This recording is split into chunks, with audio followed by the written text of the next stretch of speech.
Hello students, you all are welcome. So again we are going to start with the same chapter. So remaining part we will cover up today.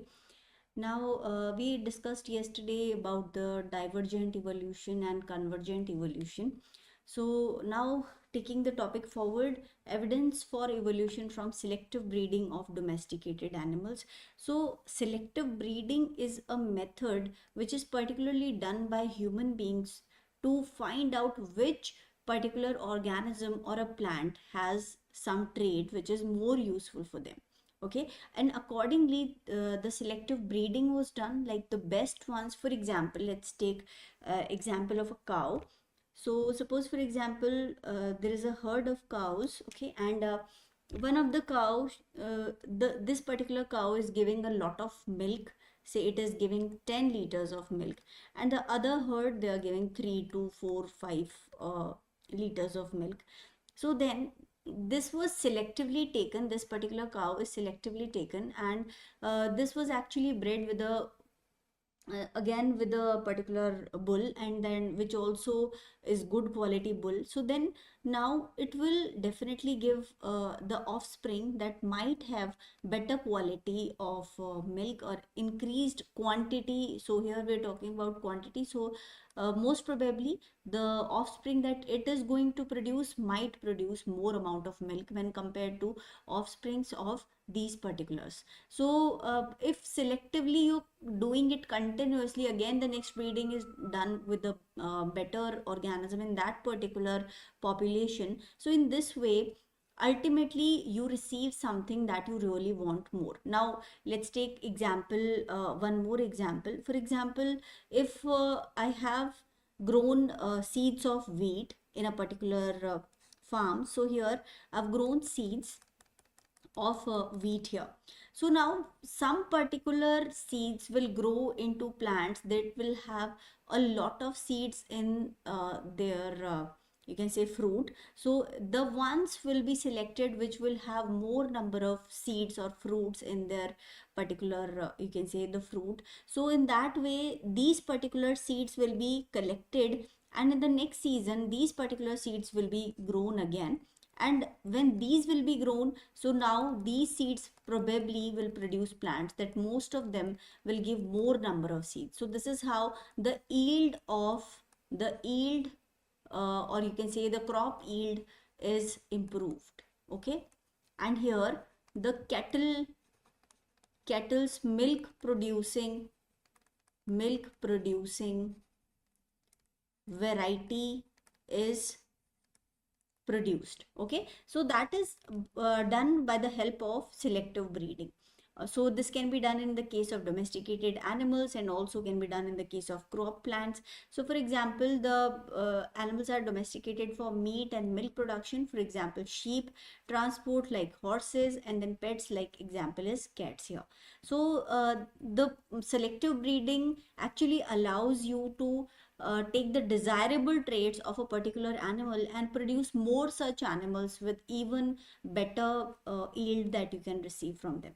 So the modern breeds of livestock are compared with wild species, most resemble and differences are often huge. So if you see a selectively breeded particular organism and you compare it with the wild species, after a long time period you might see there are a lot of differences between both of them, although they both belong to a same group at some point of time. But after continuous selective breeding, the livestock's quality is definitely better than the wild species if you compare.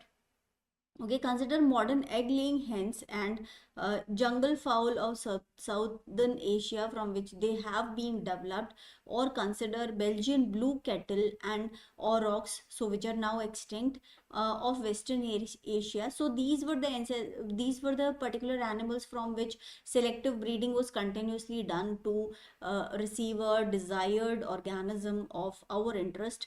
So there are much variations between different breeds of domesticated livestock as shown that by the diversity of dog breeds. So dogs are also breeded to receive the quality that people actually wanted, and many breeds of dog have been developed by artificial selection, starting with gray wolves perhaps as long as 30 to 40,000 years ago. So since then, the process of selective breeding is continuously being done, and the result of that is the kind of breeds of dogs that we have today. So now similar patterns are observed among crop plants also. So humans have selectively bred a range of plant species for various purposes. So what are the purposes for which we do selective breeding in plants? For food, for humans, for example, wheat. So the particular plants which will have good nutrition in them and more amount of yield giving particular plants will be selectively will be selected, and they'll be crossbred with such similar plants, and a new variety is developed which actually continuously gives you more yield and better nutrition quality. Now fibers, for example, cotton, then cut flowers, for example, roses. So selective breeding is done in all these particular type of plants.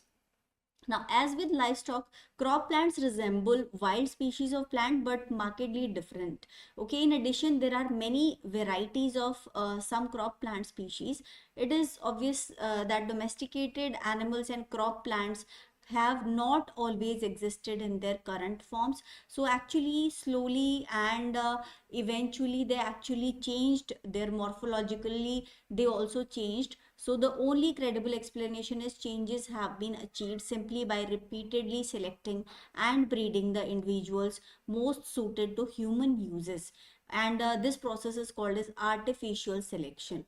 So in, if you see in wild conditions, so there will be you can say random breeding. Okay, so if this one is better quality and this one is low quality, definitely breeding might take place between both of them, and a new variety is found which is having characteristics of both of them, and it might not be the best one. Okay, similarly this might breed with another plant also which is also good quality, and certain two plants which are of low quality, they might also breed with each other. So a mixture of, you can say, mixture of varieties will be found if you see in the wild, but after artificial selection there will be, certainly after a long time and continuous artificial selection, the morphological or physiological qualities and properties, or morphologically how the plant or the animal looks, there might be certain changes if you compare it with the wild type particular species that was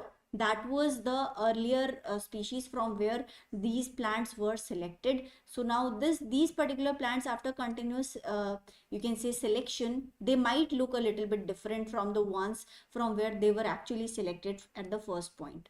Okay, the considerable changes that have occurred in domesticated animals and crop plants over relatively short periods of time show that artificial selection can cause rapid evolution. So this might lead to rapid evolution, and over 12,000 or so years during which humans have grown crops and reared livestock, it seems reasonable to assume that natural selection could have caused major evolutionary changes over the billions of years of life on Earth. So similar changes by natural selection might have taken billions and millions of years on Earth, but due to continuous artificial selection, a lot of evolutionary changes have been observed in particularly livestock and crop plants that are selectively bred by the human beings.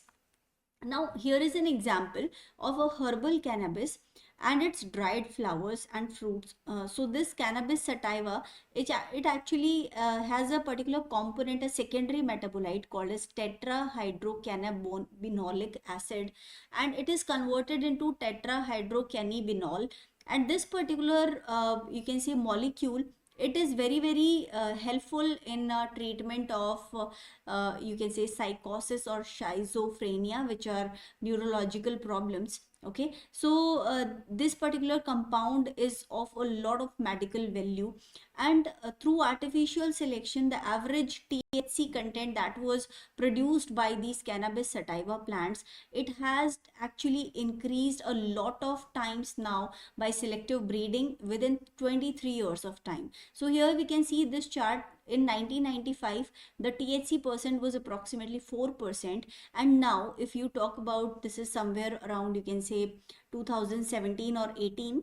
Okay, so within this much of time, within 23 years of time, it was earlier 4%, and now in this particular time to 2018, 18 you can say, right? So 2018 it has reached up to 16%.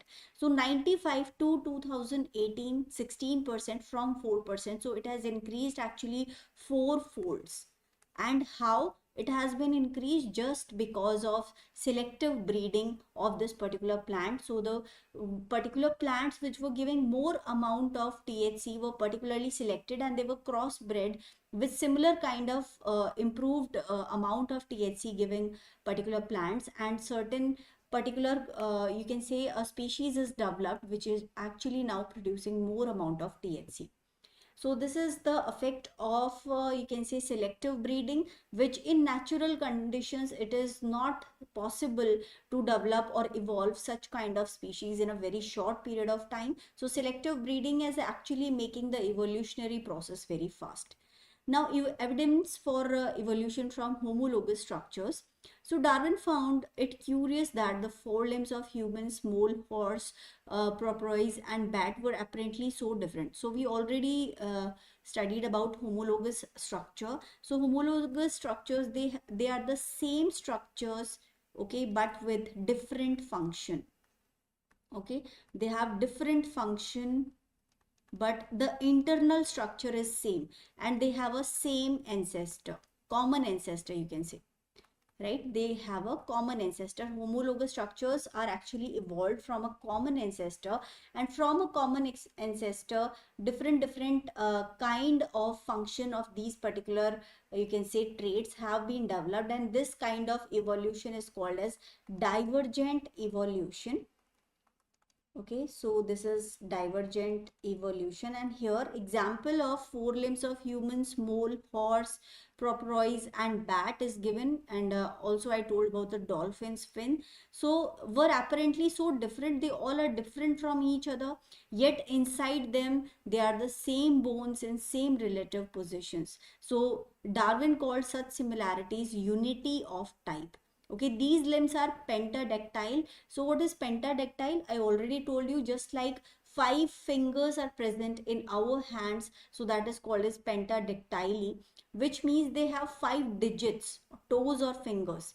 Pentadactyl limbs are excellent example of homologous structures, features with similar anatomical position and structures despite differences in function. So their functions are different, but still the structure is similar. It is pentadactyl. Whether you see a human hand, if you see a mole's forelimb, or a horse forelimb, or a porpoise forelimb, or if you see a bat's wing, so in that also pentadactyl condition is seen. Okay, so let's see what are pentadactyl limbs. So bone structure, single bone in the proximal part.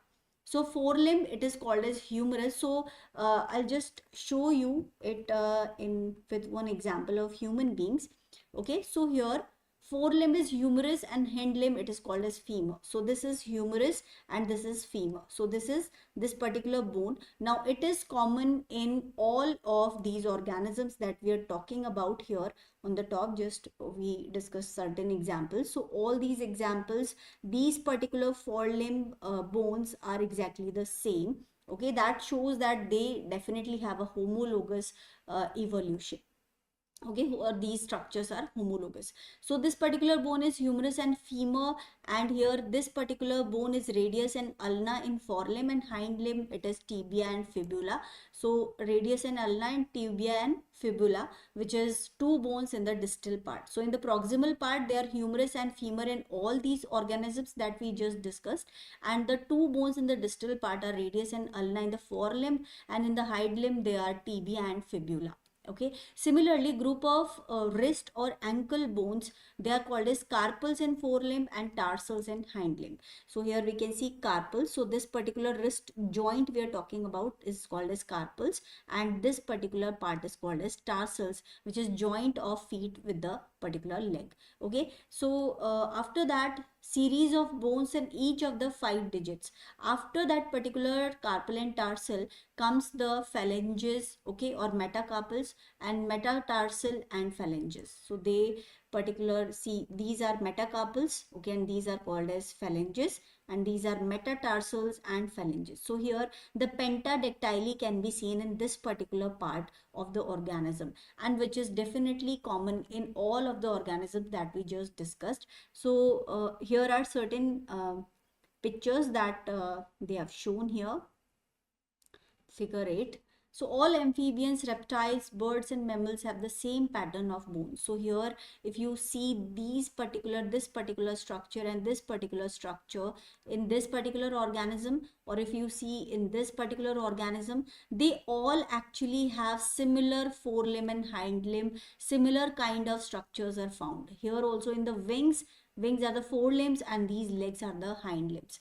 So they all will have similar bony structures in them, which definitely shows they all are from different origins. So these are reptiles and these are amphibians, sorry, these are basically birds, right? And all these organisms, they are having a common sort of forelimb and hind limb bony structure that shows a common ancestor. They have all originated from a common ancestor.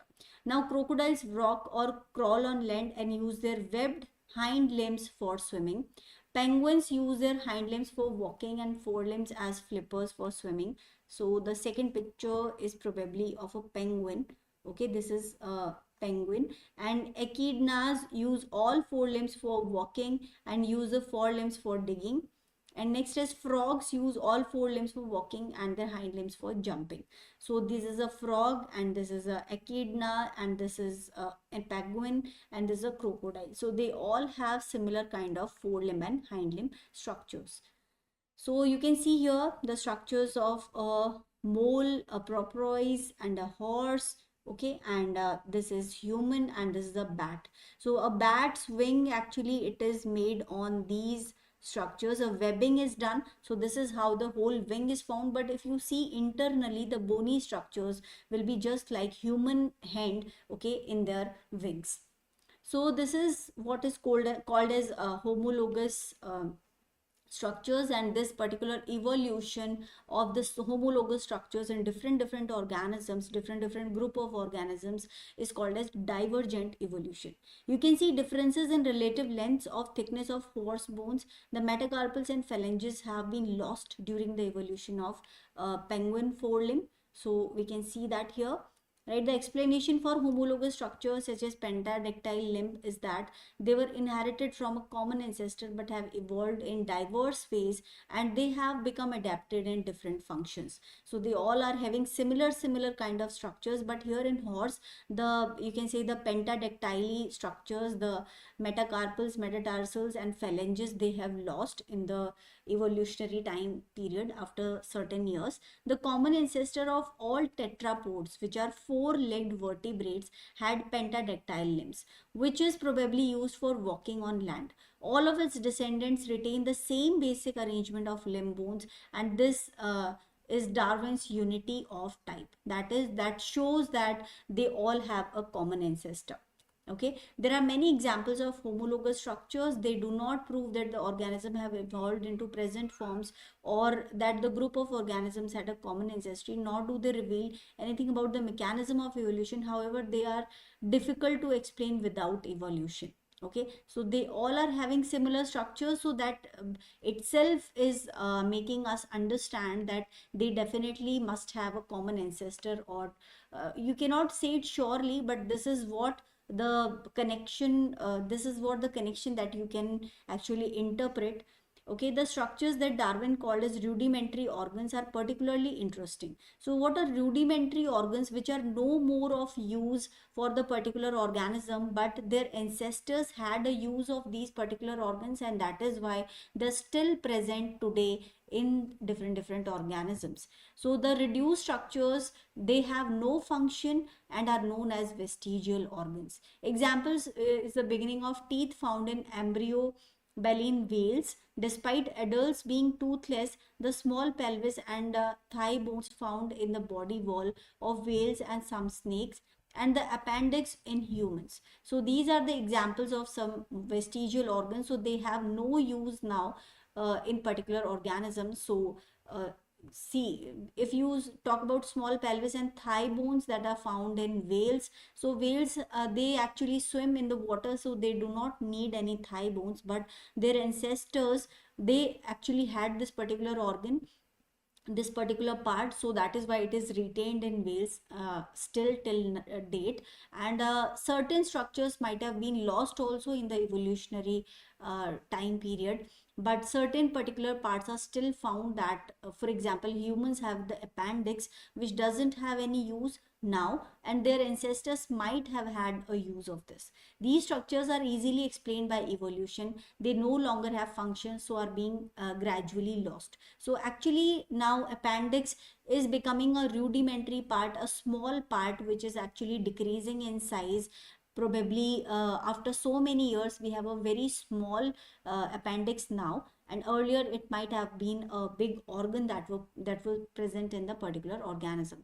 Now let's talk about convergent evolution. So just now we discussed homologous structures, and they were developed due to divergent evolution. If we talk about convergent evolution and at the origin of analogous structures, so here certain ancestors which were from different groups, they actually got to live in similar environmental condition, and due to the selection pressure and due to several survival strategies, and due to after a long time of evolution, they all have developed common, you can say, features, or common function will be better. So common functions they have, but their structures or internal structures, you can say, structures are different. Okay, and they also have different ancestors. They have evolved from different ancestors.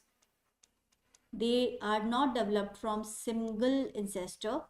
So there are similarities between the tails of fishes and tail and the tail fins of whales.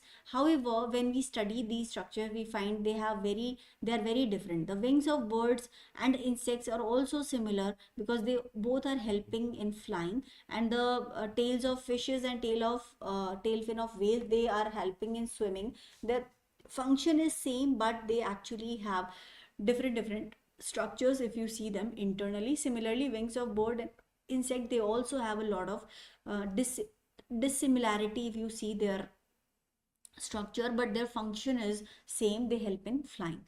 So in some respect, but close examination reveals that these similarities are superficial. Such features are known as analogous structures. Now, evolutionary explanation of analogous structures is they had different origins but became similar because they perform similar function. They are called as convergent evolution. It can be difficult to determine whether similar structures in different organisms are homologous or analogous.